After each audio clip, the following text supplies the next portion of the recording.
Hello दोस्तों, हमारे channel पे आपका स्वागत है। मेरा नाम रचना है। मैं मेरे पति के साथ एक छोटे से गांव में रहती हूँ। हमारा गुजारा अच्छे से खेती से हो जाता है। मैं मेरे पति की खेती में मदद भी करती हूँ। हमारे 2 बच्चे हैं, एक लड़का और एक लड़की। हम भले ही अमीर नहीं हैं, लेकिन घर में सुख शांति का होना ही सबसे बड़ी बात है। हमारा गाँव छोटा है, तो हमें खेती का सामान और चीज़ों के लिए पास के शहर जाना होता है। जो चीज़ें पास के शहर में नहीं मिलती तो फिर उसके लिए बड़े शहर जाना होता है। मेरे पति राजेश सोच रहे हैं कि अब वो एक नया ट्रैक्टर लें। मेरा भी अक्सर पास के शहर में आना जाना लगा रहता है, कभी घर के काम से तो कभी खेती और दूसरे कामों की वजह से मैं औसतन 7 दिन में एक बार बाहर चलती ही जाती हूँ। मैं जब भी शहर जाती हूँ, मैं वहाँ मंदिर के बाहर बूढ़े भिखारी बाबा से मिलती हूँ। करीब 1 साल पहले ही वो यहाँ आए हैं। मैं भी उन्हें 1 साल से देख रही हूँ। मुझे याद है जब मैं उन्हें पहली बार देखा तो वो काफ़ी दुखी थे। मैंने उसे पैसे दिए लेकिन उन्होंने नहीं लिए। फिर अगली बार जब मैं गई तो मैं उन्हें घर के बाहर पकवान दिए। वो देखकर वो खुश हुए और बड़े चाव से खाएं। तब से यह सिलसिला शुरू हो गया। मेरा जब शहर जाना होता तो मैं उनके लिए जो भी घर में बनाया होता लेकर जाती। वो मुझे मेरे नाम से बुलाते हैं। इन 1 सालों में उन्होंने मुझसे बहुत बातें की। मेरा घर गांव कहाँ है यह भी उन्हें पता है। मेरे पति नया ट्रैक्टर लेने बड़े शहर गए थे। मैं घर में अकेली थी। वो करीब 3 से 4 दिन के बाद आने वाले थे। वो जिस दिन गए उसी शाम मुझे मेरे घर के बाहर वो बूढ़े आदमी दिखाई दिए। सारा दिन मैं खेतों पर थी, इसलिए मुझे पता नहीं चला। जब मैं शाम को आई तो मेरे घर के सामने वाले पेड़ के नीचे बैठे थे। उन्हें यहाँ देखकर मुझे अचंभा हुआ, क्योंकि 1 साल में कभी भी वो आए नहीं थे। मैंने उनसे पूछा कि बाबा आप यहाँ कैसे? वो बोले मुझे तुमसे कुछ बात करनी है, इसलिए आया हूँ। मैंने उस समय उनकी बात को हल्के में लिया और सबसे पहले उनके लिए कुछ खाने को घर ले आई। हालांकि वो इतनी दूर से नहीं आए थे, लेकिन एक बुजुर्ग इंसान को थकावट ज़्यादा होती है। कुछ खाने के बाद वो फिर बोले कि तुम्हें मेरे साथ कहीं चलना होगा।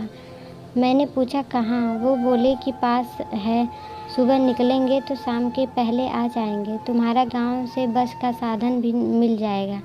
मैंने बोला आप कहाँ जाने को बोल रहे हैं, बताइए। तो वो बोले कि मैं तुम्हें अभी नहीं बता सकता, बस तुम मेरे साथ चलो। मैंने कहा कि मेरे पति नहीं हैं, वो बाहर गए हैं ट्रैक्टर लाने के लिए। वो मुझे बीच में ही टोकते हुए कहते हैं कि मुझे पता है, तुमने भी मुझे बताया था कि 3 से 4 दिन बाहर रहने वाले हैं, इसलिए मैं अभी आया हूँ। मुझे उनकी कोई बात समझ नहीं आ रही थी।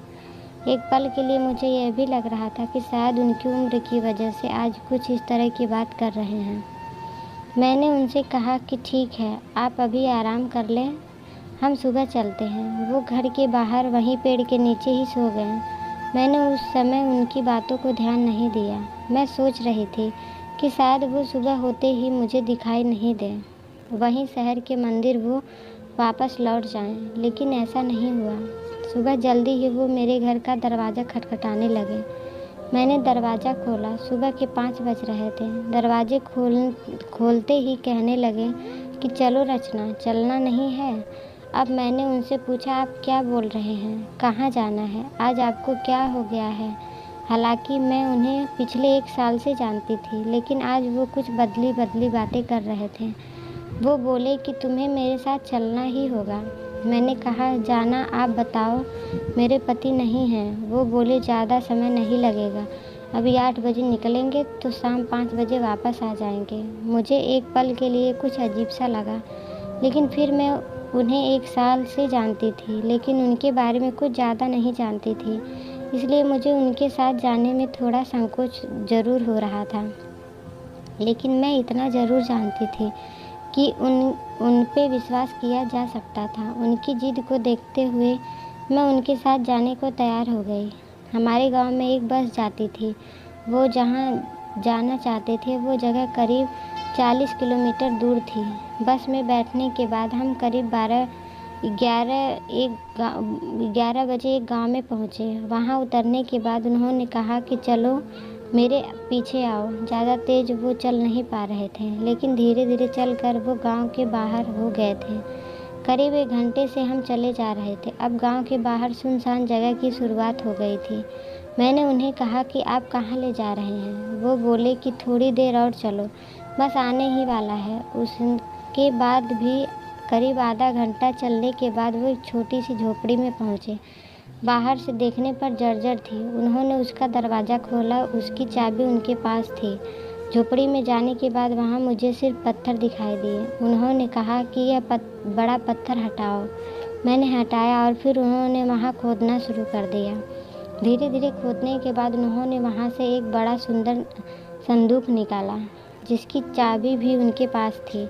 उन्होंने वो बड़ा संदूक खोला और मुझे दिखाया। वो संदूक पैसे और जेवरात से भरा था। मैंने देखते ही पूछा, यह क्या है बाबा और किसका है? वो बोले, बेटी यह मेरा है और यह अब तुम्हारा है। यह पहली बार था जब उन्होंने मुझे बेटी कहा। मैंने कहा, आप कहाँ से लेकर आए? उन्होंने कहा कि मैं तुम्हें पहले बताता तो तुम मानती नहीं, समझती कि मैं पागल हूँ। इसलिए मैं तुम्हें बोल की रहा था कि मेरे साथ चलो। तब उन्होंने पहली बार अपनी कहानी सुनाई। वो बोले कि बेटी यह मेरा और मेरे बाप दादाओं का कमाया हुआ धन है। यह तो कुछ नहीं, मेरे पास अच्छी ज़मीन भी है। मेरे बेटे ने मुझे घर से निकाल दिया। अभी वो मेरे घर और ज़मीन के साथ जी रहा है। उसे उनके बारे में पता था, लेकिन जब उसके बार बार पूछने पर भी मैंने उन्हें नहीं बताया तो उसने कहा कि जब आप मुझे वो नहीं देना चाहते तो घर से निकल जाएं। उस दिन से मैं घर से निकल गया और दूर जाकर मंदिर के बाहर बैठने लगा। तुम मुझे मेरी बेटी दिखती हो। मैं अब कितने दिन रहूँगा? मैं चाहता हूँ यह सब तुम रख लो। उनकी बात सुनकर मुझे बहुत दुख हुआ कि उनके साथ यह हुआ। मैंने कहा कि इस दुनिया में कर्म के फेर से कुछ नहीं बच सकता। लोभ में इंसान अंधा हो जाता है। मेरा और आपका रिश्ता बिना निस्वार्थ का है। मैंने कभी आपसे कुछ चाहा नहीं और अब भी मैं इसे नहीं लूँगी। इस पर मेरा हक नहीं है। मेरी बात सुनकर उन्हें हैरानी हुई। हमें बस अपना कर्म और कर्तव्य को निभाना चाहिए। आप अपना कर्तव्य निभाएं। आप पिता हैं, आपका जो है वो अपने बेटे को दें। मैं इसे नहीं ले सकती। उनके कर्म उनके साथ होंगे, हमारे साथ। वो बोले कि बहुत पैसा है, इतना कि आसानी से जीवन निकल जाएगा।